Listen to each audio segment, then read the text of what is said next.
Sejam todos muito bem-vindos ao estudo de hoje, particularmente da Gênese, capítulo 5, no item 10. E vamos seguindo adiante, todos aqui envolvidos nessa energia de gratidão. É muito bom estarmos juntos, cada um dando a sua opinião, trazendo as suas ideias, e eu agradeço a todas e a todos. Bom, em particular, a nossa irmã Nilcinha, Girassolzinha. Seja bem-vinda, Girassolzinhos, dos Girassóis. Querida. Então, é conosco, Inicinha. Então tá, eu vou ler, é conosco, né? Com todos. Eu vou iniciar no item, retornar, né, o estudo no item 10 e vou iniciar a leitura, então. Sob o céu límpido da Espera só um caldeia. instantinho. Nilcinha, eu participo, coloco na tela? Eu acho que sim, Zélia. Eu gosto de ler no meu livro porque eu sublinho muita coisa. Eu Mas seria também aqui bom, né? sublinho, mas fica melhor assim até É, para... aham, Pronto, olha aí. Gente, vocês tá visível? Agora eu acho. isso. Assim, Aham, 10, isso, isso. Ótimo. isso. Pronto, obrigada. Sob o céu límpido da Caldeia, da Índia e do Egito. Eu fui pesquisar a Caldeia porque eu não lembrava, né? E aí entrei no Google e ele falou o seguinte, que os caldeus são povos da antiguidade de origem árabe, mas eles datam até o século 7 antes de Cristo, Uhum. porque depois eles são dominados pelos babilônicos. Eles ocupavam a região ao sul da Mesopotâmia, chamada Poxa, na Síria, Iraque e Turquia, juntamente com os medos, povos tribais de origem ariana. Eles derrotaram os assírios, povos que habitavam a região. uhum. Só para a gente retomar Se a você me história um pouquinho. permitir, eu fui Fez buscar pesquisa? também, fiz, aí Ótimo. eu fui a Caldeia, mais ou menos assim, desde aqui, está entrando, aqui, Caldeia, região do sul da Babilônia, atual sul do Iraque, frequentemente mencionada no Antigo Testamento, e realmente a Caldeia é bem conhecida justamente. Em É, rigor, situa-se na área contínua ao Golfo Pérsico, entre o deserto da Arábia e o delta do rio Eufrates. O prestígio dos reinados de Nabucodonosor II, 605-562 a.C., e de Nabonidos, 556-539 a.C., foi tal que a Caldeia se tornou sinônimo da Babilônia. Aí, gente, aí eu gostei, vocês sabem que eu gosto dessas coisinhas, foi aqui, tá o mapinha, para que fique mais fácil. Aí a Caldeia, aqui fica mais sim, fácil, né? sim. É. Fica mais fácil o aprendizado. Nilson, antes de você continuar, o Mário queria falar? Mário? Sim, antes da gente entrar, foi bem interessante a Nilce trazer, antes da gente começar realmente o texto, para a gente se situar, né, sobre a Caldeia e tudo. É Uhum. que eu estava ouvindo o estudo da semana passada, até para eu poder me situar, né, como que a gente entra hoje no estudo. E a Zélia levantou a questão das águas que ficam em cima, embaixo. Você lembra disso, né? Isso. Eu fiz um estudo há um tempo atrás da Gênesis, mas a Gênesis da Torá, né? Uhum. E nesse estudo a gente estava abordando que muitos textos do Antigo Testamento, eles não são tão antigos assim, eles são recentes, né? E foram copiados, adaptados, melhor dizer, né? Não é cópia, é uma adaptação dos mitos da Babilônia, justamente esses mitos, justamente desses povos que viveram ali na Mesopotâmia, os caldeus, os sumérios, que são os mais antigos, os acádios.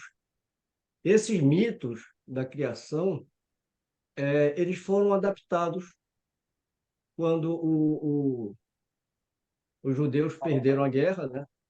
A Babilônia, o Nabucodonosor levou todos eles escravos, a primeira diáspora, e lá eles, vendo aqueles mitos, eles escreveram o livro A Gênesis, porque na verdade não está naquela sequência que a gente acha que está, né?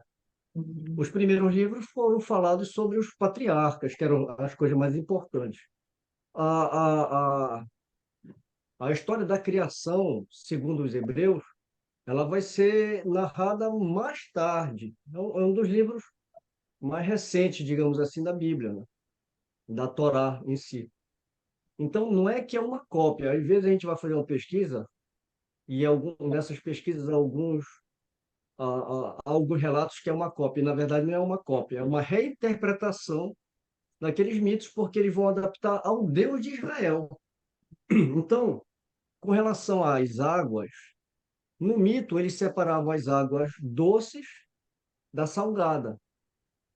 Aí há uma interpretação pelos hebreus e eles vão separar as águas de cima e as de baixo, né? Só para responder aquela pergunta que você tinha feito, só que eu não vou aprofundar aqui, porque não, na verdade não é a temática aqui, mas já que tocou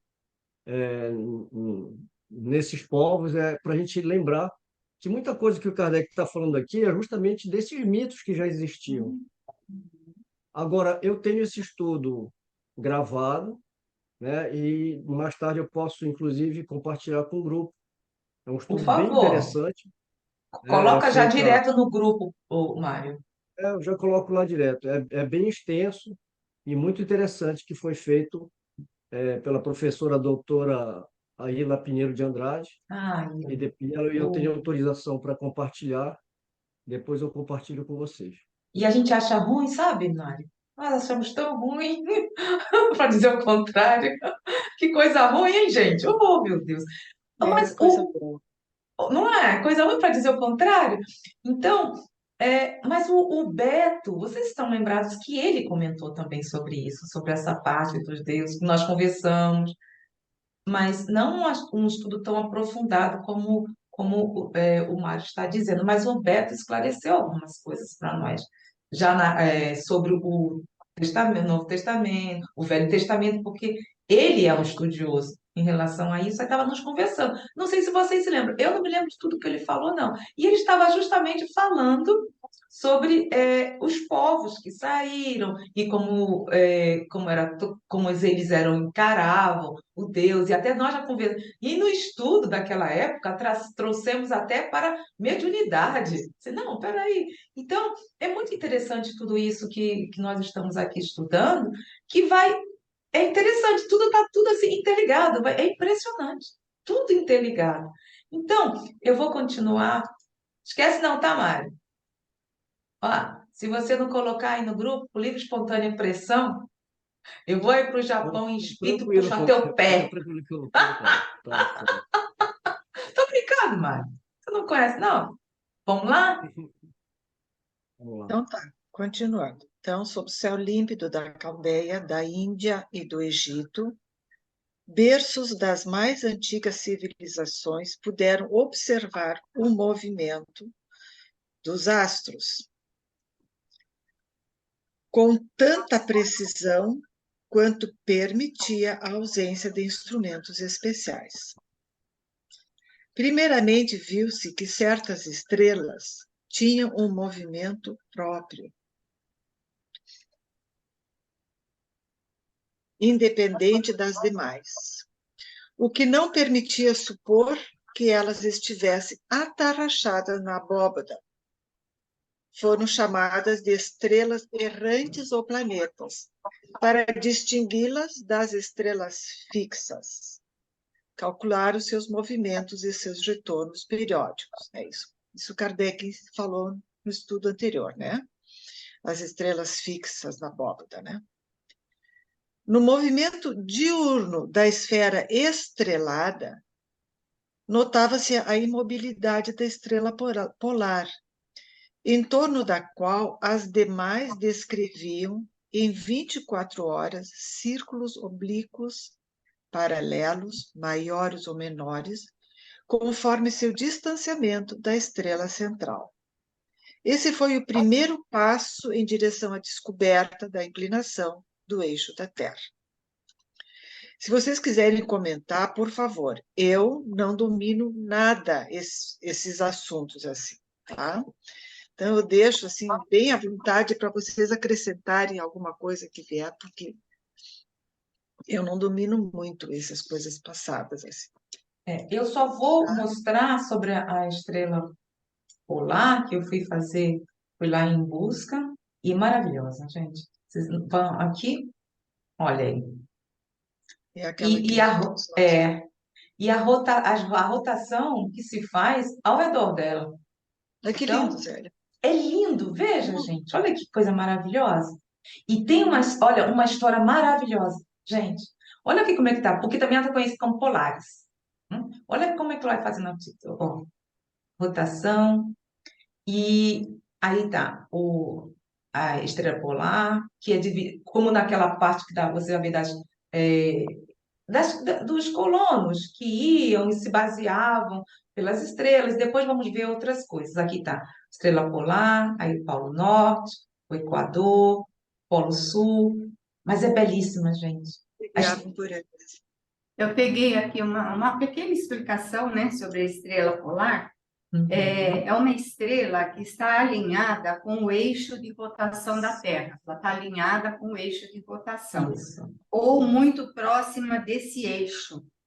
Na realidade, a estrela polar faz parte de uma série de outras estrelas de magnitude moderada, que, devido à precessão do equinócio, periodicamente intercalam de lugar, nesse ponto, e que, por apresentar-se sempre fixa no correr dos anos, é natural ser ela utilizada como referencial na orientação sobre a superfície terrestre, né? Então, ela é praticamente, não é que ela é fixa, ela dá a impressão de ser fixa, porque ela está alinhada com o eixo do planeta Terra, né? E ela dá a impressão de ser fixa, né? Exatamente. É interessante, né? É muito interessante. E tu veja, eles calcularam esses movimentos naquela época já. Naquela época, né? Naquela época. E a precessão dos equinócios que fala, né? Devido a essa posição da estrela polar, né? Chegam à precessão dos equinócios. O que é isso, né? Também foi porque eu não sabia, né? Precessão é o movimento circular Aqui. do eixo de rotação da Terra. É como aquele movimento do peão, sabe? O peão, ele dá aquele movimento, né? É o movimento do peão, quando ele está rodando, né? O peão, ele gira sobre o seu eixo, mas esse eixo oscila ligeiramente. Então, a precessão é esse movimento, né? Então, a precessão faz com que o polo norte e o sul não aponte sempre na mesma estrela. E o que é precessão dos equinócios? O seu principal efeito é a antecipação dos equinócios. O que é equinócio? O período do ano em que a Terra possui dias e noites com a mesma duração. Olha que legal, né? Então, a estrela polar, na posição que ela está, ela propicia isso, né?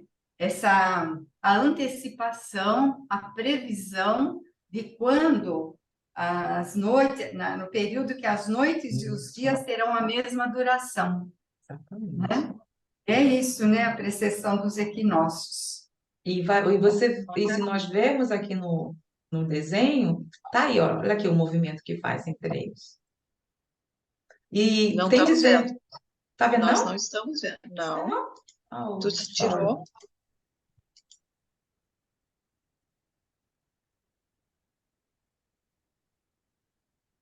aqui, ó, o que a Terezinha estava falando e faz ao redor. Essa parte olha o movimento que faz como peão.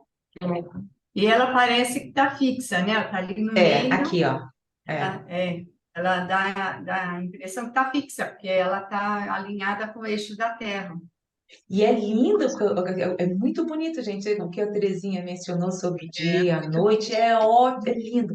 Eu, eu trouxe só os desenhos, porque assim, é longo, porque os É antigos se um, baseavam nela, em tudo e isso. olha, o que eu acho tão interessante esses estudos dos antigos, que eles não tinham aparelhos ainda para observar, né? E só com seus cinco sentidos, né? E a inteligência que tinha aqueles que já tinham preparo para isso, fazendo cálculos, observando o movimento das estrelas, um dia está assim, um dia está do outro jeito, e Uhum. fazendo cálculos, e chegaram a muitas conclusões corretas, né? Muitas Uhum. conclusões interessantes. Ah, mas eram espíritos que nós estamos vendo aqui, que, nossa, imagina o grau desses espíritos para poder E verem. eu acho Por- bonito isso, né? O ser humano querendo sempre entender, né? Indo atrás, querendo Hum, compreender as coisas, né? que belo, E né, Tê? é Belíssimo. maravilhoso É isso, maravilhoso. né? Gente, se vocês quiserem, eu recomendaria, observem essa parte da estrela polar, é muito bonito, é É bonito, lindo. sim. E tem, assim, imagens espetaculares, espetaculares. E sobre o dia, a noite, eu fiquei assim, nossa, porque eu amo estrelas, eu tenho essa coisa ali em relação, assim, parte dos planetas, por isso que eu vivo no meio, no ar, assim, olhando para as No estrelas. mundo da lua, no No mundo mundo da da lua. lua, esse negócio, eu amo, sabe? Eu amo, gente. Eu fico, o pessoal diz, está no mundo da lua da tua há muito tempo. Eu nem sei. E, cara, isso, o que ele está explicando, que a Teresa, nesse site, Terezinha, falando sobre o dia e a noite, quem vai imaginar? É. E é por causa da estrela. E olha só que o período em que os dias e as noites têm a mesma duração. A previsão disso eles chegaram, né? E Interessante. ela fala sobre, nesse site, tá, sobre o eclipse. Impressionante, gente. Olha, quem quiser, Agora recomendado. imagina, gente, o que vai ser descoberto com esse telescópio James Hum, Webb, né? Já não estão hum. descobrindo com ele, né? porque já não estão descobrindo. Bom, então vamos lá. Bom, então Obrigada, tá, Terezinha. Foi é, ótimo. Foi muito bom. essa Ai, é foi a muito bom. função dos exilados, né, que vieram para cá Isso, fazer esse É, impulso, né, da exatamente. inteligência do ser humano. Então, no movimento diurno da esfera estrelada, notava-se a imobilidade onde da você está? estrela. Já lemos isso aí ou não? Não, Não, Ah, acho não que leio, sim. não. Não, Não, no esse aqui? movimento. Não. já leu uma parte. Você já leu uma parte, mas lê de novo, não tem É, Tá. Vida Estrelas do Planeta. No movimento diurno da esfera estrelada, notava-se a imobilidade da estrela polar, em torno da qual as demais descreviam, em 24 horas, círculos oblíquos paralelos, maiores ou menores, conforme seu distanciamento da estrela central.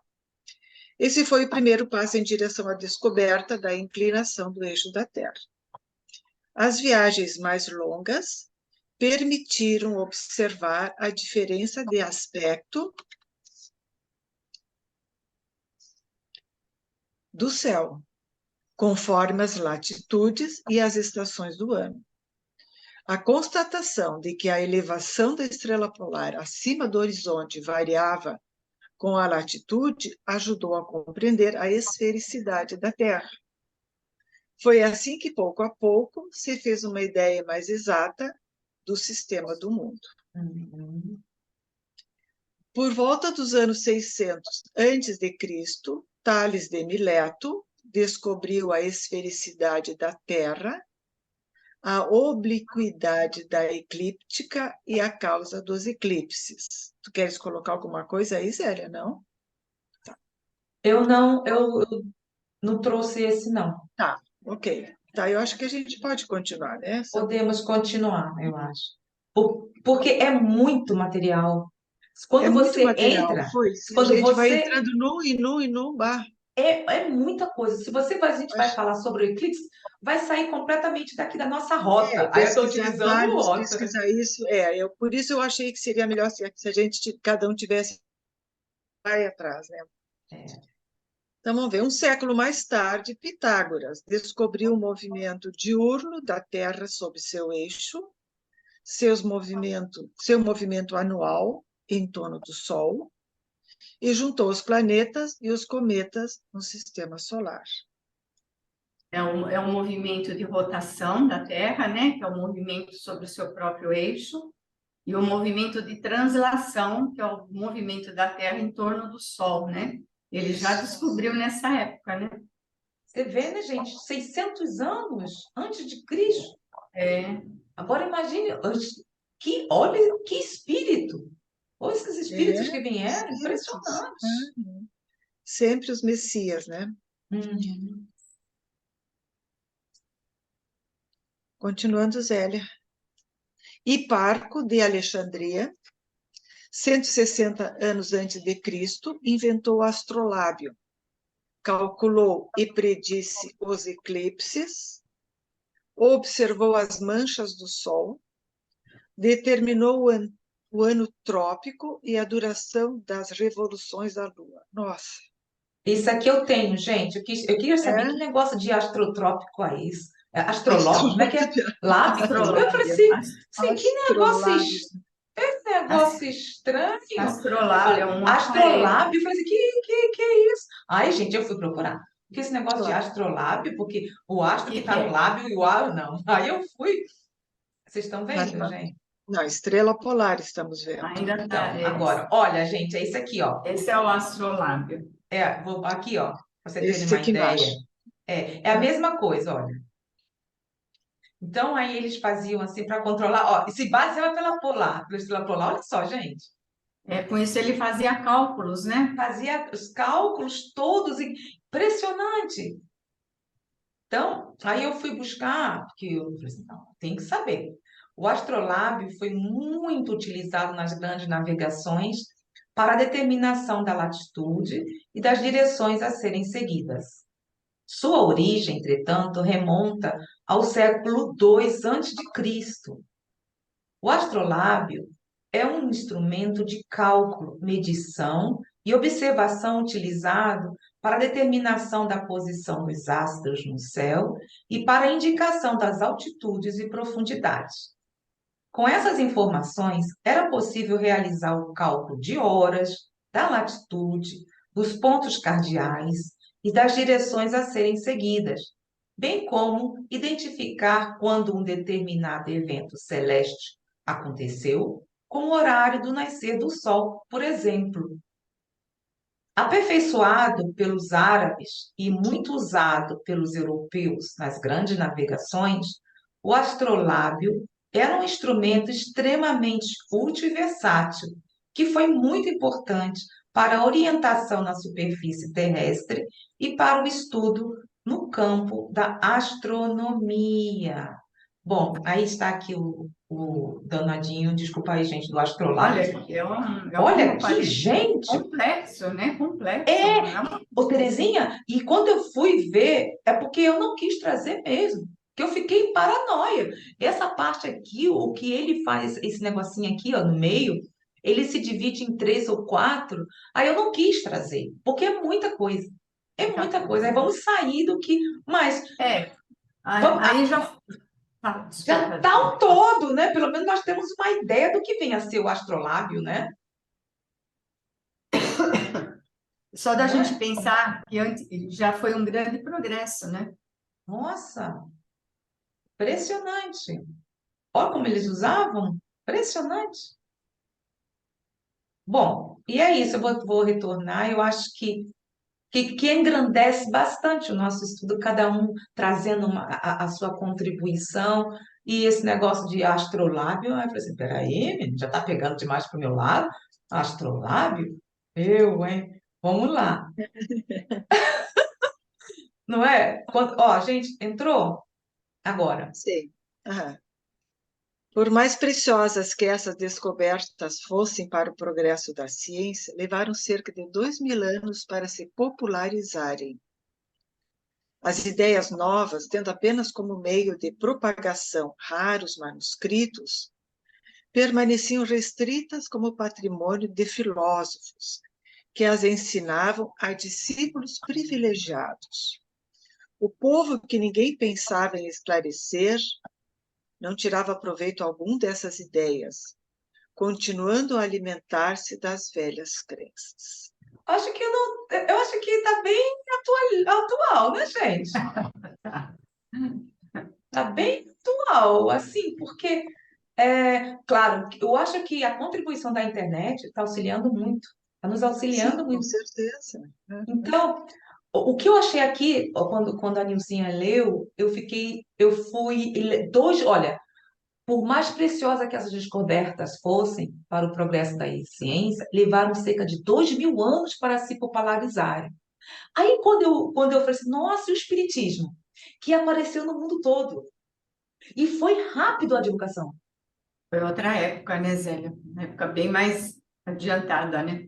Sim, mas se não fosse dessa forma, Terezinha, como seria também? Ah, Se não não fosse a ter teria, aparecido no mundo todo, teria quanto dado tempo iria certo, levar?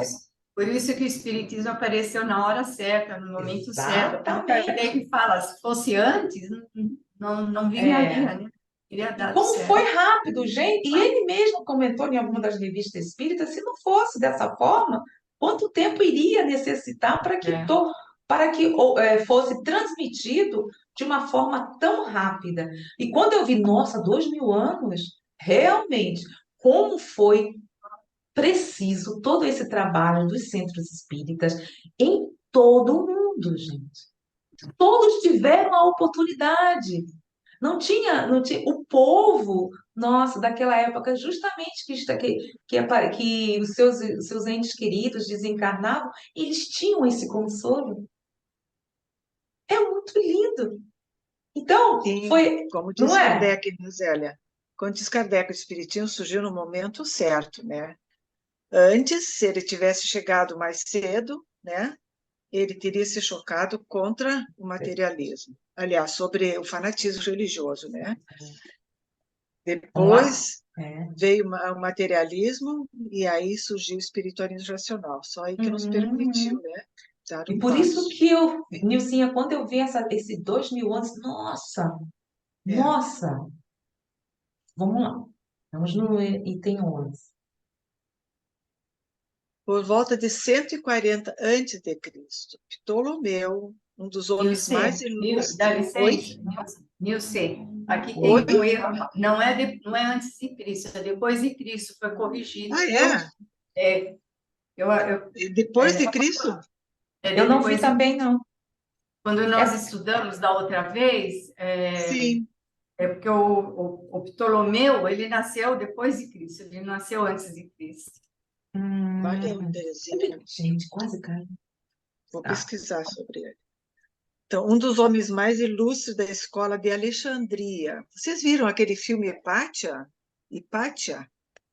Não, Nilce. Esse, Pátia, o Mário viu, né? qual filme que Me é? lembrei. É Hipátia, com H. E passa, eu vi também Tu nisso. também viu, Pátia? Antônio? Como é que Hum. Me escreve? lembrei desse filme, porque eu acho que foi bem nessa época em que essa, Sim. essa filósofa e essa matemática, essa astronomia, sei lá, é fantástico. Eu vou botar o nome direitinho, Ah, Terezinha, põe tá? lá, tem aonde que Se assiste? tiver o link, Nilcinha, bota lá no grupo. Ah, não Será que tem sei na se eu tenho o link do... Hipótese de, Hipótese de Alexandria, né? Aí, Isso, maravilhoso. pesquisa na internet também. Hipátia de Gente, Alexandria, é? Põe, ela estudou nessa escola de Alexandria. E exatamente foi no momento em que houve a queima, né, da biblioteca maravilhosa de Alexandria, né? Ela viveu nessa época, em que queimaram, em que destruíram. O filme é Gente, lindo, vale a gente, pena ver. alguma coisa que você está falando me parece conhecido isso. Me O parece Hermínio Miranda tem conhecido. uma obra sobre ela, muito interessante. Eu tenho um então, livro que fizeram também sobre ela, muito, muito bom, muito depois você bom. põe o nome certinho. Ele é até um autor de Uruguaiana, meu conterrâneo. É? Muito bem feito. Aham, muito bem Como feito é que é o mesmo. autor? Como é que é o nome do autor, Querida, Nilcinha? eu vou procurar e ponho lá para Ah, nós, tá. tá? Obrigada, Eu ponho obrigada, lá para Põe Nilcinha. nós, tá? coloca o nome do filme também, tá? Sim, sim. Aham, ok. E Então, passa. então, Hum? Ptolomeu foi um dos homens mais ilustres da escola de Alexandria, 140 anos depois de Cristo, combinando suas ideias com as crenças vulgares e algumas das mais recentes descobertas astronômicas. compôs um sistema que se pode chamar de misto, o qual leva seu nome. Durante aproximadamente 15 séculos, foi o único adotado pelo mundo civilizado. Conforme o sistema de Ptolomeu, a Terra é uma esfera no centro do universo. Ela se comporia de 4 elementos: a terra, a água, o ar e o fogo. Essa seria a primeira região dita elementar.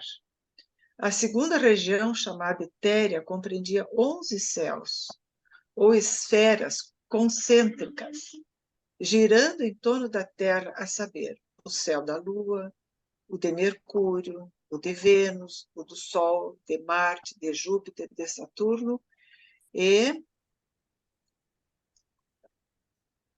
das estrelas fixas, do primeiro cristalino, esfera sólida, transparente, do segundo cristalino, e finalmente do primeiro móvel, que daria movimento a todos os céus inferiores e os fazia realizar uma revolução em 24 horas.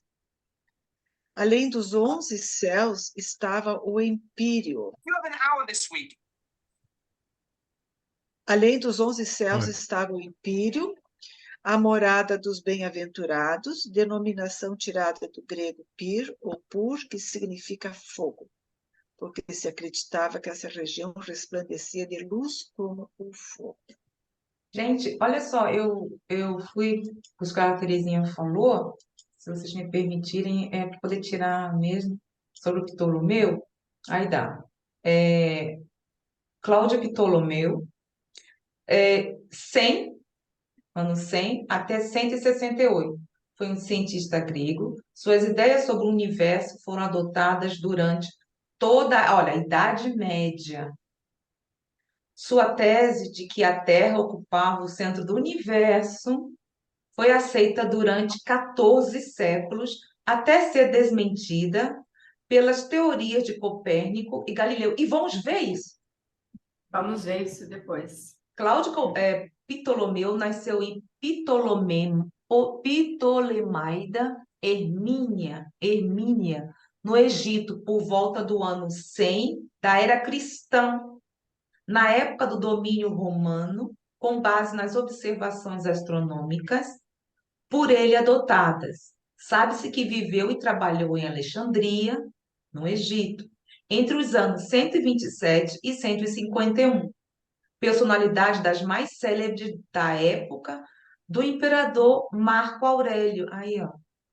Ptolomeu foi o último dos grandes sábios gregos da antiguidade, estudioso e inteligente. Levou importantes contribuições para o estudo da astronomia, da geografia, física e matemática. Eu acho que quem quiser pode também ver posteriormente, mas eu acho que tá só para poder, porque como estava errado, eu acho que o nosso dever é também mostrar a fonte, não é isso? Então eu tenho isso Mas eu comigo. acho que nas edições seguintes, acho que isso foi corrigido já, né? Nas edições seguintes do livro. Então, Deve ser. gente, então está na página 122 do livro A Gênese, e é o item 11. O meu é 127, a página. O meu é antigo, o meu é a primeira edição. A minha Ah, também, é a primeira edição, a minha. O meu está no 122. A tua é a primeira edição, Terezinha? E a primeira edição. No Mas dia do a minha, lançamento, mas Nilce, a no minha dia do... primeira, sim, Ó, querida, mas a minha primeira edição está antes de Cristo. Por isso que me Então, chamou o a meu atenção. tá, não, o meu tá antes de Cristo também. É que depois tu ficou e corrigiu, entendi. Tá. eu só estou Eu dizendo a página, porque no meu está dizendo, por volta, aí Ptolomeu está na página 122, Tu tá com a tá edição certo? nova. Isso, é. Então, mesmo na edição nova ainda estava errado, né? Estava errado. Aliás, Estava estava não, errado. está. Está Está. errado. Peraí, o que... Sim, Antônio? Não, eu estou dizendo que o meu está no 127 também. Tá, É. pronto. Em primeira edição, né? Obviamente. Da primeira edição. Obrigada. Mário, Tá. esse... Não, eu coloquei o link do filme. Colocou. O nome do filme bota é lá. Ágora. Bota Ágora, lá, por favor, verdade. depois, por Isso, favor, Ágora. lá no Isso grupo, mesmo. porque senão quando terminar aqui, o que vai acontecer? Vai desaparecer. Ágora. É Ah, tá, Ágora, tu não, tem eu coloquei razão, aí, cara. mas depois eu posto lá. Ah, tá Tá Mas certo. o bom. nome do filme é Ágora, mas em português eu acho que foi Legendado. adotado Alexandria. Mas depois eu Ah, posto lá de novo, não tem problema. Por ok. favor. Que bom, Mário. Eu acho que o Antônio está muito calado. Quando o Antônio está calado assim, eu gosto de cutucar, mas nem tanto, sabe por quê?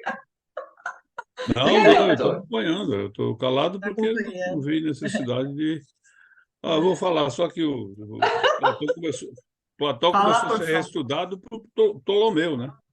Primeiro dos Oi? neoplatonistas. Platão Hum, tinha ficado praticamente enterrado. O estudo, o reestudo de Platão começa ali, porque por um tempo ele ficou hum, muito interessante. Ele é um dos, aliás, influência muito grande de Santo Agostinho. hum, Ele foi na época dele, foi o. hum. E aí Pássia, por ser mulher, naquela época, no Egito ainda, tem toda uma. Mas o Hermínio Miranda fala muito dela, como outras obras Aí nesse eu queria, sentido, eu, né? eu queria saber desse filme.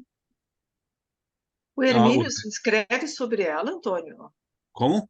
O Hermínio escreve sobre Pátia? Sim, sim. Se não me engano, mais de uma obra. Deixa eu ver se eu acho uma que Ah, eu tenho. é? Que lindo. Eu adoro as coisas do O Hermínio. Hermínio é Muito ótimo. Ele escreve maravilhoso. muita gente. Muito.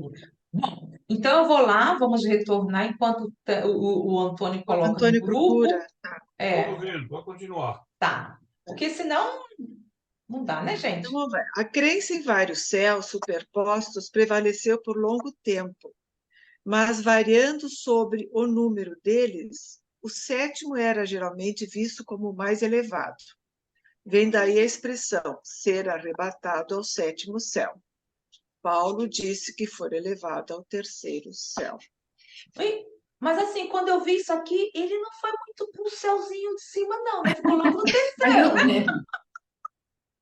Ele não foi pro sétimo céu, não, né? Imagine, Mas ser essa expressão até hoje, né? Até hoje tem gente que usa essa expressão, né? Estar no É? sétimo céu, quando está feliz. escuro Ah, estou no também. sétimo céu. Uhum. É. Aí eu falei assim, olha, se Paulo naquela época foi pro terceiro e estava lá já bem altinho, imagine o sétimo céu. Mas Pronto, não é o Paulo Henrique, não, viu? eu sei, é o Paulo de Tarso, aí. Paulo de Oxe, Tarso. aí pegou pesado. Aí falando do terceiro céu, eu falei assim, uau, imagine, chegou lá um espírito que, ó, em relação a uma Zélia, chegou no terceiro céu, assim, nossa, e ele não chegou nem no sexto. Olha, então imagine como é o sétimo céu. Olha, aí, fiquei só observando, porque terceiro céu é bem próximo, né, gente? Olha aqui. Vamos lá. Isso aí, Zélia, essa linguagem na literatura espiritualista é muito. Já são as esferas, né? A gente Uhum, vê isso no Espiritismo também, as esferas do mundo espiritual, né? uhum. Então, é muito interessante isso aí. Tem até um livro que uma pessoa nos indicou na época, eu acho que é A Sétima Esfera. Nossa, que lindo. É, E é.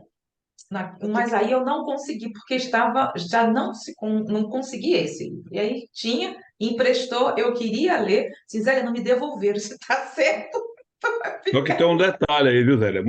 Tem que ter muito cuidado com esses livros de falar somente em sétima esfera, porque a esfera É, número um qualquer é a é, densa, é a isso. nossa onde nós nos movimentamos, isso segundo o entendimento das correntes espiritualistas, né? E os grandes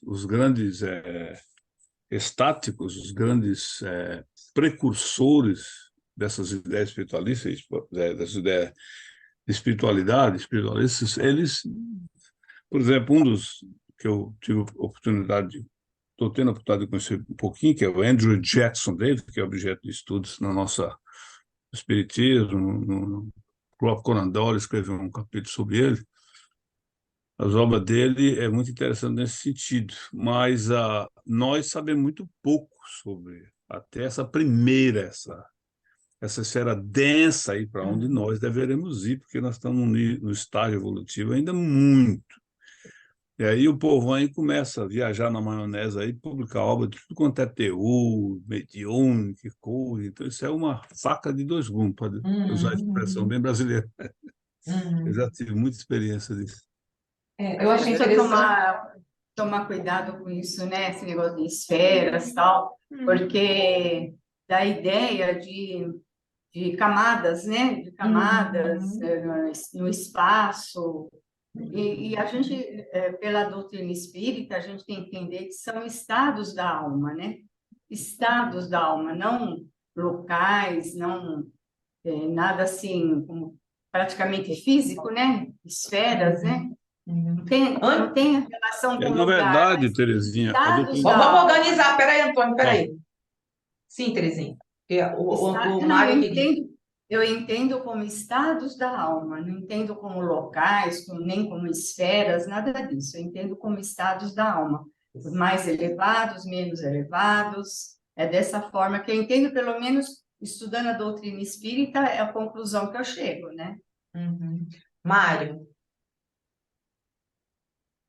Porque dentro de todas essas discussões aí que o Kardec está trazendo da época, né, dessas interpretações, eu acabei lembrando também do livro do Dante Alighieri, né, A Divina Comédia, que ele também vai Uhum. especular sobre esses 11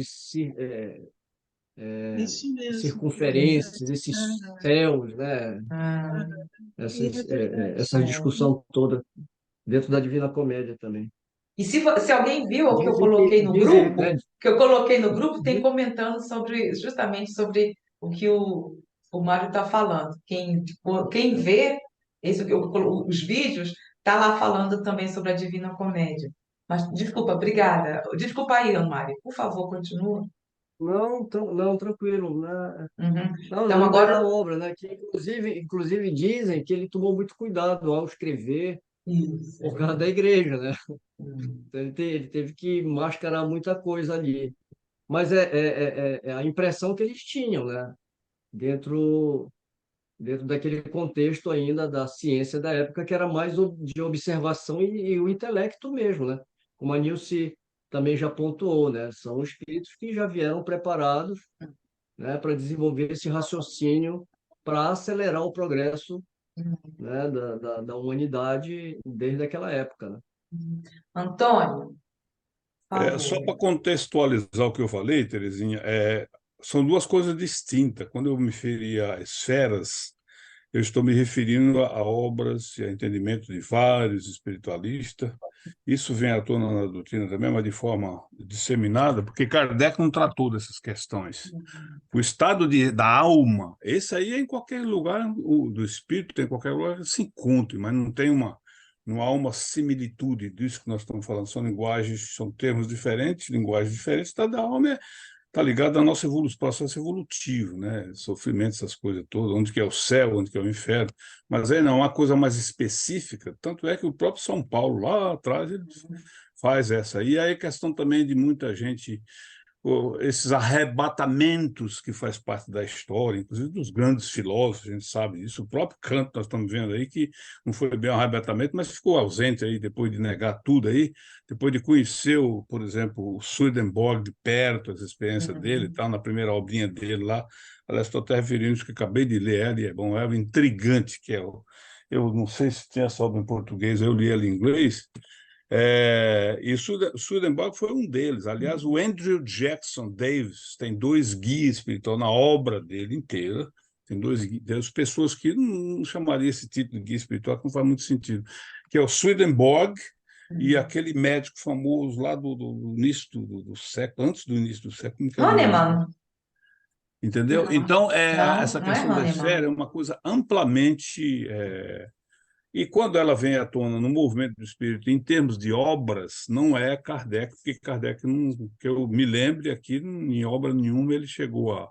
Porque o Kardec qual que é a expressão do Flammarion?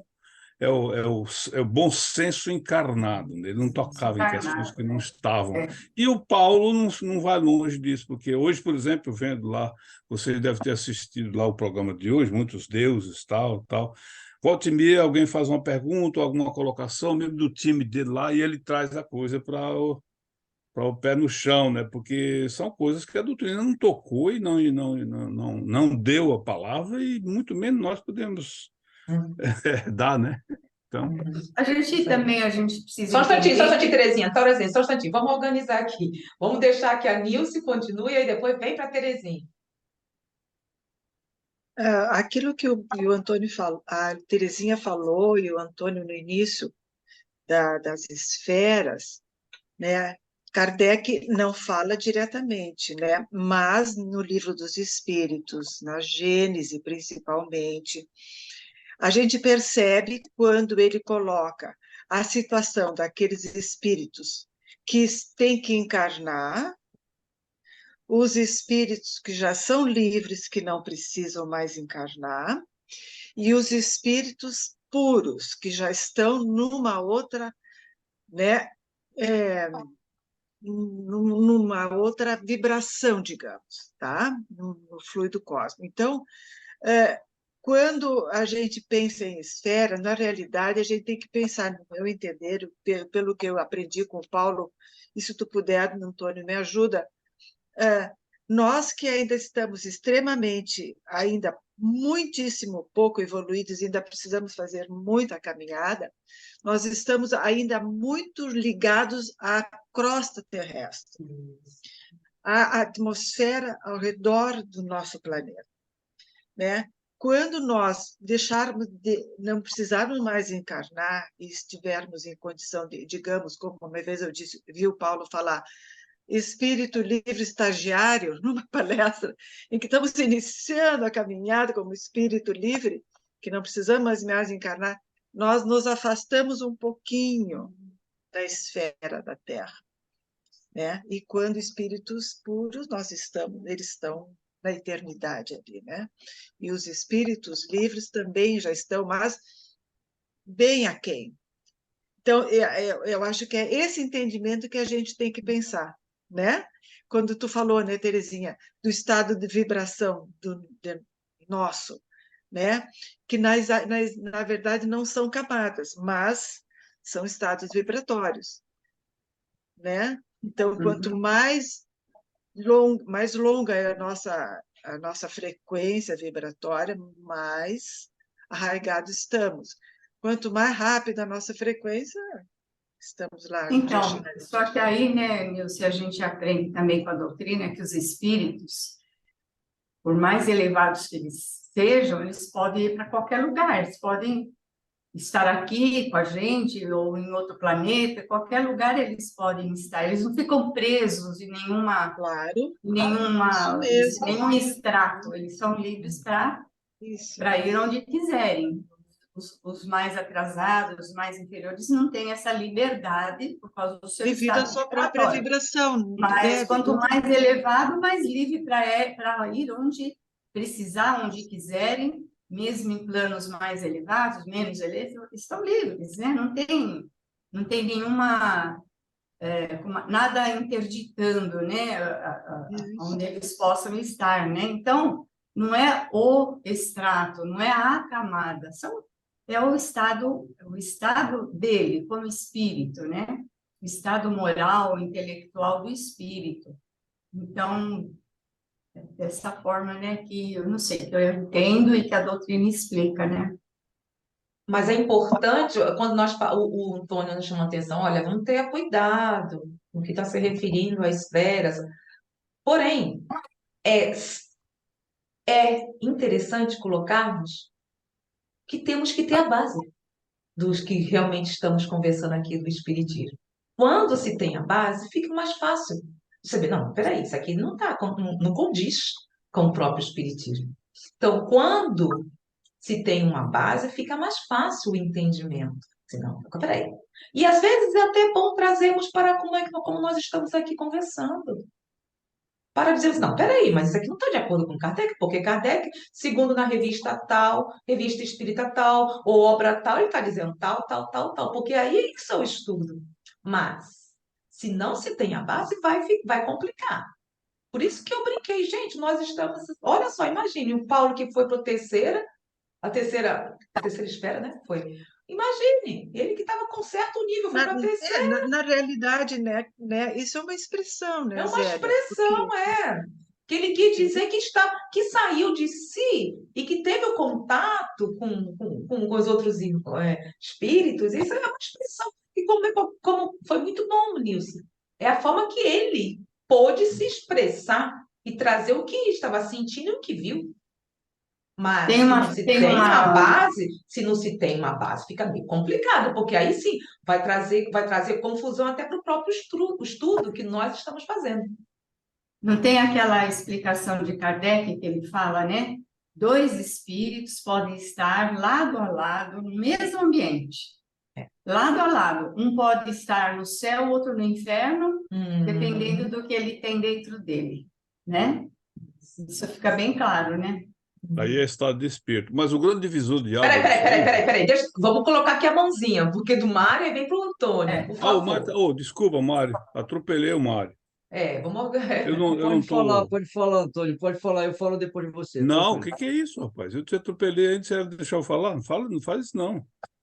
Fala aí. Não, eu só ia concordar com a Nilce a respeito do que você falou, Zélia, do Paulo, né? No meu ponto de vista, tá? Aquilo que ele fala do terceiro céu, a gente tem que levar mais como uma expressão e Uhum. não que ele esteja se referindo realmente a nenhuma dessas doutrinas Não. ou ideias. Aquilo é realmente só uma expressão, né? A gente Uhum. não pode levar ao pé da letra aquilo ali. Uhum. Antônio, Era por isso, Antônio, favor. pode falar. O que eu ia dizer é que o grande divisor de água aí nesse aspecto, quando se fala de esferas, aí quer, ou de outro termo, ou de outro conceito que seja, que a gente quer relacionar com a doutrina espírita, o grande divisor de água é que são conceitos místicos, venha de onde vier, venha do santo que vier, venha do filósofo que vier, venha Isso. do estático que vier, são conceitos místicos. A doutrina espírita não lida com conceitos místicos. Uhum.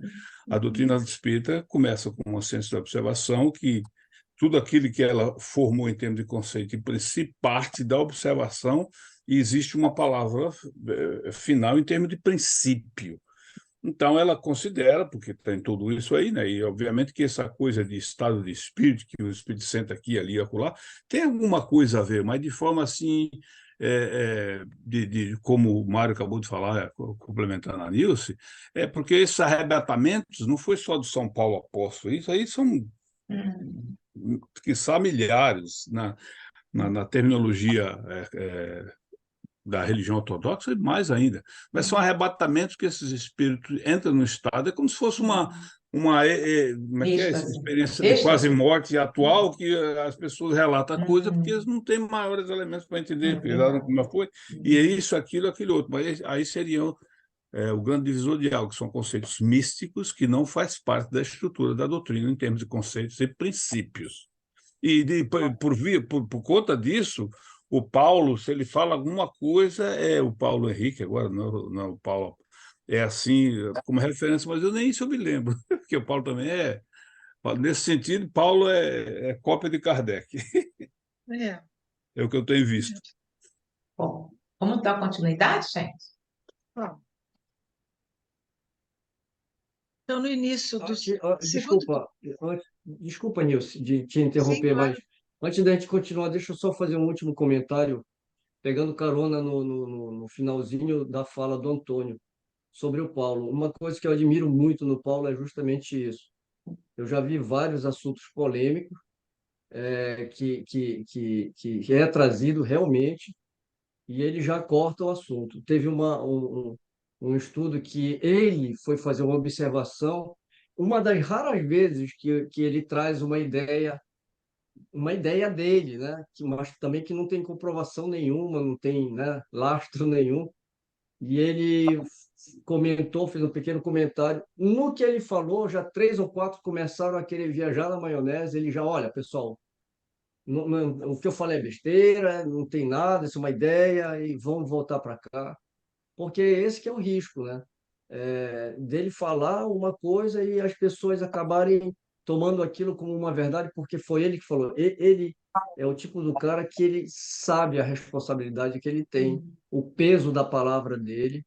É por isso que é importante ele, o tempo todo, estar reafirmando, né, sobre as coisas que ele fala, com base, né, apresentadas dos estudos, e as outras coisas ele sempre coloca, né, para as pessoas pesquisarem e terem as suas próprias ideias, porque hoje é uma coisa muito difícil, né? As pessoas querem seguir alguém, e ele quer se desvencilhar justamente disso. Então, ele tem essa responsabilidade de não trazer nada que não tenha, né, uma segurança, no sentido, né? como Kardec próprio trabalhou as ideias, né?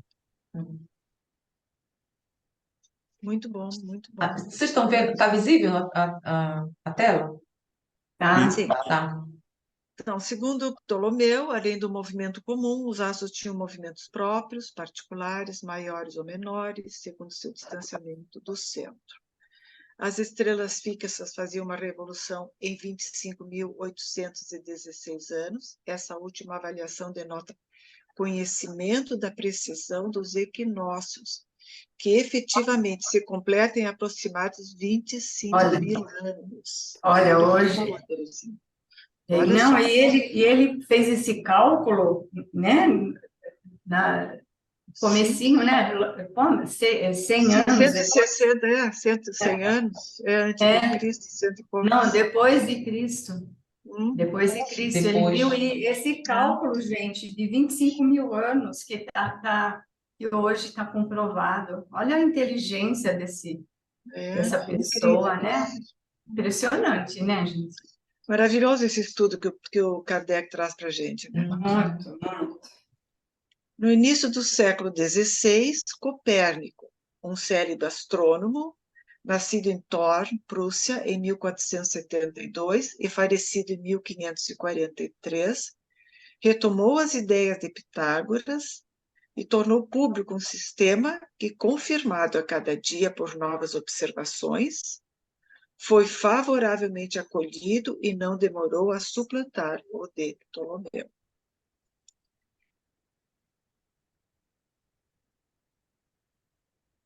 Segundo esse sistema, o Sol está no centro e os astros descrevem órbitas circulares ao seu redor, sendo a Lua um satélite da Terra.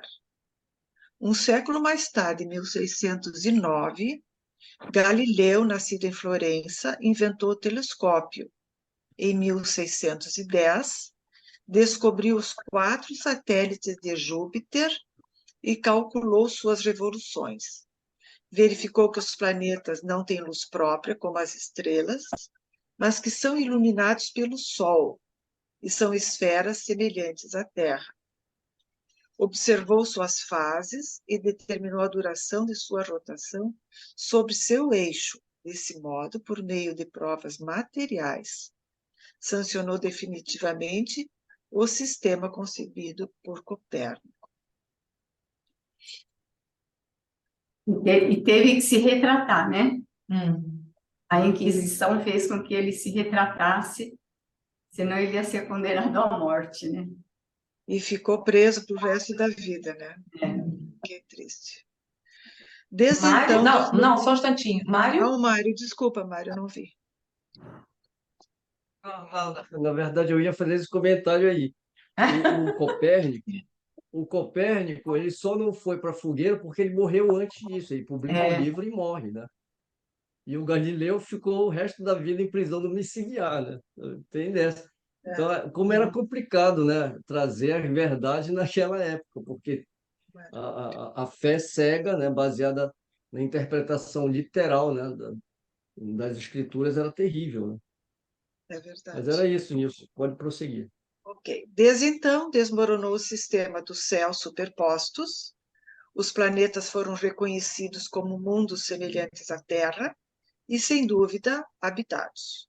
O Sol, como sendo uma estrela no centro de um turbilhão de planetas que lhe estão sujeitos, e as estrelas como inumeráveis sóis, prováveis centros de outros sistemas planetários.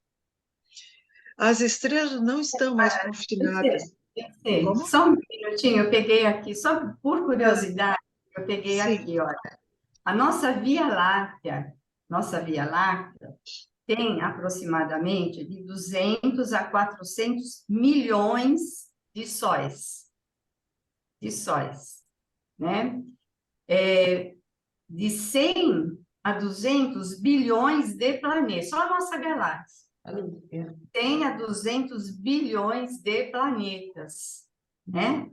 E existe no universo, conhecido, né? Que a ciência chegou a conhecer ainda, bilhões de galáxias. Então já vê, né? Não dá nem para a gente. E É, seria muita pretensão, né, gente, pensarmos que só existe vida no planeta Só Terra. vida aqui, só vida aqui, né? Não tem lógica, né? Muita lógica é. não. As estrelas não estão mais confinadas em uma região da esfera celeste, mas irregularmente disseminadas pelo espaço sem fim. Aquelas que pareciam se tocar estão a distâncias incomensuráveis umas das outras. As menores em aparência são as mais afastadas de nós. As mais volumosas, as que estão mais próximas, estando ainda a centenas de milhares de léguas. Os grupos aos quais foi dado o nome de constelação são apenas conjuntos aparentes, causados pelo distanciamento, um efeito de perspectiva, como acontece com um grupo de luzes espalhadas em uma grande área, ou as árvores de uma floresta, para um observador colocado em um ponto fixo distante. Na realidade, esses agrupamentos não existem. Se pudéssemos viajar para a região de uma dessas constelações, à medida que nos aproximássemos, sua forma desapareceria e novos agrupamentos se formariam aos nossos olhos. Desde que esses agrupamentos de estrelas só existem na aparência, o significado que uma crença vulgar supersticiosa lhes atribui é ilusória, e sua influência só pode existir na imaginação. Falando Tá? dos horóscopos, né? É, Falando dos horóscopos. é. E eu tenho uma colega que de vez em quando posta, porque estamos na ascendência daquilo outro. Eu disse, ai, meu Deus do céu, hoje isso é propício a isso. Hoje, eu disse, meu Deus. E aí se diz espírita. Para distinguir as constelações, deram a elas nomes, como Leão, Touro, Gêmeos, Virgem, Balança, Capricórnio, Câncer, Órion, Hércules, Grande Ursa ou Carruagem de Davi, Pequena Ursa, Lira, etc. E foram representadas por figuras que lembram esses nomes, na maioria fantasiosas, não tendo nenhuma relação com a figura aparente do agrupamento de estrelas. Seria inútil procurar por essas figuras no céu. A crença na influência das constelações, sobretudo aquelas que constituem os 12 signos do zodíaco, vem da ideia ligada ao nome que elas têm. Se a que é chamada leão tivesse sido denominada asno ou ovelha, teriam certamente lhes atribuído outra influência. É muito bom esse comentário de Kardec aqui. Esse é o comentário, né? Continuando, Zélia. A partir de Copérnico e de Galileu, as velhas cosmogonias desapareceram para sempre. A astronomia só poderia avançar e nunca recuar. A história conta as lutas que esses homens de gênio tiveram de sustentar contra os preconceitos, principalmente contra o sectarismo, interessado em manter os erros sobre os quais haviam fundado crenças supostamente firmadas sobre uma base inabalável. Foi suficiente a invenção de um instrumento óptico para derrubar uma construção de vários milhares de anos, pois nada poderia prevalecer contra uma verdade reconhecida como tal. Vocês sabem Graças... vocês sabem o que que é cosmogonia? Eu tenho aqui anotado Eu aqui. também, aqui, ó, olha aqui. Não, porque nós estamos estudando. E conversa falando certas palavras que, por exemplo, eu não sabia. Então, bem, olha. Conjunto das teorias, doutrinas, princípios ou conhecimentos que se dedicam à explicação sobre a origem do universo, cosmogênese. Então, na astronomia, ciência que trata da formação dos objetos celestes, planetas, estrelas, sistemas, estrelas e etc., do sistema solar e da origem das galáxias. Aí está dizendo, etimologia, do grego cosmogonia, origem do universo, criação do mundo. Porque assim, não adianta, eu falei assim, que é isso aí, essa parte aí é velha. Você vê, velhas doutrinas que Ah, desapareceu para sempre. as velhas estudos delas. Uhum. Gente, e agora alguma coisa mais? Antônio?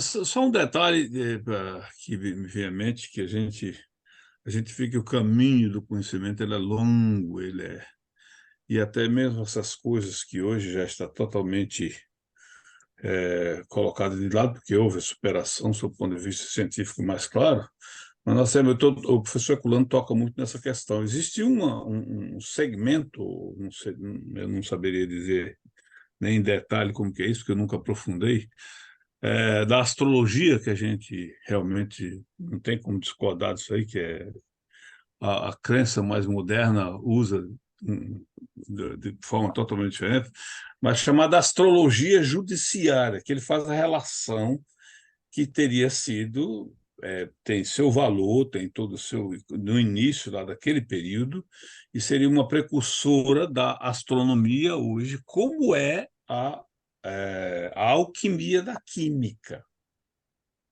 Então, o ser humano daquela época, nesse período, vendo a coisa por um lado mais sério, não de coisa de se usar para ter vantagem ou enganar o lucro, etc., mesmo por mais retardado, por mais fora de época que o estudo seja, ou a corrente do conhecimento seja, ela teve o seu papel lá atrás, porque é o processo da construção do conhecimento que nos trouxe até aqui.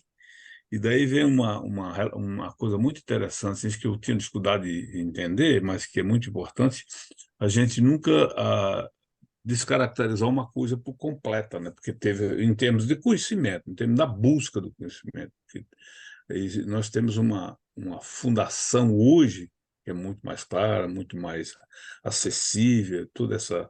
Basta ver aí o fundamento, por exemplo, da Bíblia, e como a Bíblia, como um livro, foi constituída. A palavra Bíblia é biblos, é livro, né? Mas, na verdade, não era livro inicialmente, né? E por aí vai.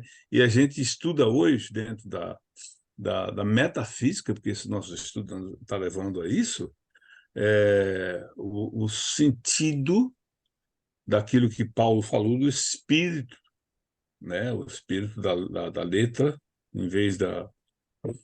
Enfim, só um comentário meio à parte aí, que não tem muito a ver com a essência do estudo. Certo. Então, vamos lá. Graças à imprensa, o público inteirou-se das ideias novas e começou a não mais se deixar enganar por fantasias e tomava parte na luta. Essa não era mais contra alguns indivíduos, que era preciso combater, mas contra a opinião geral, que tomava consciência da verdade. Como é grande o universo diante das mesquinhas dimensões que lhe atribuíam nossos pais. Como a obra de Deus é sublime quando a vemos realizar-se em concordância com as eternas leis da natureza. Mas também quanto tempo, quantos esforços de talentos, quanto devotamento foi necessário para abrir os olhos e arrancar, enfim, a venda da ignorância. Estava aberto o caminho daí para frente, por onde ilustres e numerosos sábios entraria para completar a obra iniciada. Onde ilustres e numerosos sábios entrariam para completar a obra iniciada. Kepler, na Alemanha, descobriu as célebres leis que levam seu nome, e com o auxílio delas verificou que os planetas não descrevem órbitas circulares, mas elípticas, das quais o Sol ocupa um dos focos. Newton, na Inglaterra, descobriu a lei de gravitação universal. Laplace, na França, criou a mecânica celeste. A astronomia, enfim, não é mais um sistema criado sobre conjecturas ou probabilidades, mas uma ciência estabelecida sobre as bases mais rigorosas do cálculo e da geometria. Assim está assentada uma das pedras fundamentais da Gênese. Gente, Essa terminamos nota que o está aqui capítulo. embaixo. Não, não corresponde, não. Ah, tá. É uma outra. Eu também fiquei em dúvida, sabe, Nilson? Porque aqui no livro não Porque aqui não tem tinha. nota, né? Não tem É. nota. Aí eu Não. fui ver que era da página, na minha página aqui, não sei qual é, mas foi a página anterior que ele está se referindo. É na minha página, na página 119, que ele se refere a essa 68. Essa aqui é logo na introdução, É né? logo no Logo na início. primeira, logo no início, né? Que É, Kardec, né? é no Ele item não tem nada a 2. ver. No Isso, ele item, não tem nada a ver com a doutrina espírita, né? Ele é, apenas nos mostra o conhecimento da época, né? bom, finalizamos, gente, o capítulo 5º. É. Bom, alguém gostaria de colocar? Porque poderíamos aqui finalizar a gravação e algum acréscimo a mais sobre o capítulo? Sobre É, as quem quer falar? Alguém? Eu quero falar depois que desligar a gravação. Isso, Então, essa Terezinha. questão aqui, Eu né? só queria mencionar um nome também, e que, aliás, é um dos nomes também que é um personagem também que eu tenho um interesse profundo, queria até estudar mais sobre ele, que é Giordano Bruno, né? Ah, Giordano Bruno, né? Nossa, é um personagem muito importante, gente, muito interessante. conversamos hoje, semana passada, não foi, gente? Foi um desses que tentou mostrar, né, as coisas como realmente são e foi morto, né? Foi queimado vivo. Ele falava coisas que a igreja não. E isso que eu ia falar, essa frase aqui, né? A história conta as lutas que esses homens e gênios tiveram de sustentar contra os preconceitos, principalmente contra o sectarismo, interessado em manter os erros sobre os quais haviam fundado crenças supostamente firmadas sobre uma base inabalável. Então, o que aconteceu? A religião fundamentou os seus dogmas sobre bases que ainda não tinham comprovação, né? E firmou essas bases de um jeito que não podia mais mexer, nunca mais. Tinha que ficar lá eternamente, sem discussão, né? E isso aí que causou a morte de muitos desses homens estudiosos que queriam mostrar, né, as coisas como realmente são e foram perseguidos, foram mortos. E também aí começou a haver a separação, né, entre a ciência e a religião. A ciência não podia caminhar, a religião não permitia. O que aconteceu? A ciência se desligou, né? E está desligada até hoje, né? Porque não pode caminhar, não pode ir, tudo é proibido, não pode caminhar, então se desvinculou. Então houve essa separação, né? Então é interessante isso. Ah, é. Fala, Mário. Não, só um instantinho, peraí. Ah, Terezinha, depois Antônio e Mário. mas desculpa, o Antônio, eu não percebi, desculpa. Não, Terezinha termina, vamos, Terezinha. Agora você vai. Não, peraí. Não, porque Terezinha. o Mário falou do Giordano Bruno, e eu tenho uma admiração muito grande pelo Giordano Bruno, né? Ele foi muito corajoso, ele manteve, mesmo sob ameaça, ele manteve as ideias dele, né? E eu tenho uma admiração grande. Eu não conheço profundamente a história dele, mas o pouco que eu conheço, eu admiro demais, né? Ter que enfrentar a Inquisição naquela época, que a Inquisição tinha todo o poder, não foi brincadeira, e ele enfrentou.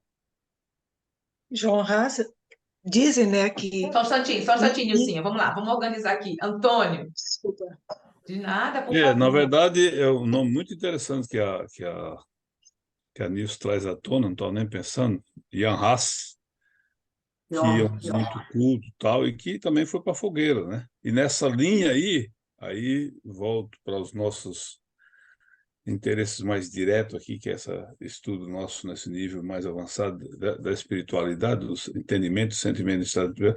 A Joana Dark. Joana Dark é um dos assuntos mais fantásticos que eu já vi na minha vida e um dos que eu tenho mais interesse foram muitas obras, muito filme. Eu fiquei assim de carteirinha por uns 20 anos, não deixei de ser obras de todos, porque ela, além do papel dela ser uma criança, quer dizer, ali ela põe fim a uma guerra fratricida que aconteceu, guerra de 100 anos, nesse mundo civilizado, que é o mundo velho, né?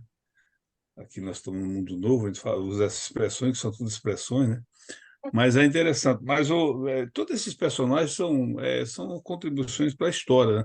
Mas eu queria acrescentar, só porque eu vou ter que sair, já não vou poder ficar até o final, Tudo bem, não tem é problema que eu não. botei aí o livro na verdade, o livro até o título é interessante, do Hermínio, é Guerrilheiros da Intolerância. Tolerância não deles, está se referindo à tolerância, e olha quem são eles: Ah, Hipácia, tá. Giordano Bruno. Então, aqui você tem uma coletânea de três, e a Anne Besant, que é uma figura muitíssimo pouco conhecida, mas tem um papel extraordinário no mundo, no universo do espiritualismo, tem obras e obras sobre essa Hum. criatura, e Hermínio Miranda escreve muito sobre ela também. Isso era a outra coisa, eu acho que. Ah, não, só para Mário, só para dar uma. Eu não sei exatamente que se é entre Copérnico e Galileu, ou se é entre Kepler e Copérnico, eu faço uma. Existe outro personagem muito interessante, mas não nessa linha aqui atrás, gente, porque ele foi para a fogueira, aquela coisa, tudo que é um Tycho Brahe, que era Tycho Brahe, Tycho Brahe era um holandês que foi assim a base. Ele tem assim uma postura mais ou menos semelhante à do Faraday. Eles eram autodidatas e toda essa massiva base desses estudos cosmológicos de astronomia vieram das pesquisas de laboratório que eles fizeram, dedicar a vida a isso e em condições as mais adversas possíveis. Essa criatura pobre, não tinha recurso. Depois alguém aparece um príncipe, um rei para dar recurso para ele, mas ele fica como que escravo dessa condição do momento. Isso tudo. É outra. O interesse. Aliás, eu não lembro, poucos anos atrás, eu vi falar o nome dessa criatura, mas eu acabei de ler uma obra de um grande cientista espiritualista, que é o Oliver Lodge. Oliver Lodge é um dos maiores espiritualistas, tem obras traduzidas em português. Inclusive, o filho dele morreu na Primeira Guerra. Raimundo foi traduzido por Monteiro Lobato. Tem obra dele aí, alguma outra. E ele escreveu uma obra, lamentavelmente, essa obra, que eu saiba, não foi traduzida. É Os Pioneiros da Ciência. Ele começa lá atrás e vai não só a Galileu, a Newton, passa esse mundo novo do eletromagnetismo aí, é interessantíssimo. Acabei de ler recentemente, Pioneiros da Ciência. E ele, como um grande cientista, como um grande espiritualista, né, que foi, e que se convenceu pela morte do filho também, porque não era, morava do ladinho, algumas quadras de William Crookes, cresceu naquele movimento de pesquisa da Sociedade de Pesquisa de Londres, com todos os nomes, Bolzano, aqueles nomes todos nós já conhecemos, Flammarion, e todos fizeram parte desse grande, da SPA, que já tem, fundado em 82, já tem 100 anos ou mais. Então, é uma obra extraordinária. Eu adorei ter lido essa obra, porque quando eu vi lá Pioneiros da Ciência, a gente vê o papel dessas criaturas no nosso progresso, que a gente deve dar graças a Deus e até rezar por eles, porque devemos tudo a eles. Mas infelizmente, vou ter que Tudo deixá-los. bem, não tem problema não. Um Vamos deixar prazer aqui. revê-los aqui. Estamos Obrigada, de Antônio. volta na Ai, quarta. o Mário e a Nilce, o Mário terminou E o ou depois Mário a dá um Nilce? abraço. E o Mário dá um abração lá para o pessoal do Japão. Tô Obrigada, indo, Antônio. tô Darei. indo. Até Tchau. mais, Antônio. Obrigada. Prazer te rever. Tchau. Obrigado Tchau, por Antônio. estar aqui. Tchau, Seu tchau. Tchau. Anilce. Tchau, né? Terezinha, Tchau. Zélia. Obrigada. Mário. Tchau. Tchau. Tchau. O Ih, Antônio Mari. falou, o Antônio citou a pessoa, o personagem, Ian Hans, né? Isso. Então, o Antônio já falou, que foi outro queimado. Ah, era isso, Nilcinha? Era isso, era Tá. isso. Não, E da tem minha uma parte placa também, aqui perto nosso. Oi? Diz, Mari, desculpa. não, da minha parte eu só ia complementar o que a Terezinha estava falando Tá sobre o certo. Jordano Bruno. Como é também um personagem que eu tenho um extremo interesse também, depois eu troco figurinha com a Terezinha Nós e vamos distribuo no conversar grupo, depois. porque eu fico procurando biografias e filmes, né? Eu É acho que a bem gente tem que interessante. ler esse livro que o Antônio sugeriu, dessa pesquisa do Hermínio. Deve ser bem Hum. interessante. Eu já vou Esse ver se Guilherme, consigo. Ah, é né? verdade. Ele já Ele colocou postou aqui. lá no grupo, né? Ele Ele colocou colocou. ali, Colocou. Então ele vamos fazer o colocou. seguinte: vamos terminar aqui a gravação e podemos trocar a figurinha depois. O que vocês acham? Ok. Ok. Tá? Muito obrigada, Nilcinha. Gratidão. Obrigada, Antônio. Ô, Antônio, Mário. Mário, você tá aí muito tarde, né, Mário? Tá, é muito cedo, né? Mas é por Já isso que perdi a eu e é referência. por isso que eu tô te dizendo, falando muito tarde, para dizer o contrário. Que horas são aí, Tá Mário? ótimo, tá ótimo. Hein, Mário? 4h24 da manhã. Pois Tá é. ótimo, é um prazer estar aqui. Obrigada. Vou, então, gratidão a todos e a todas.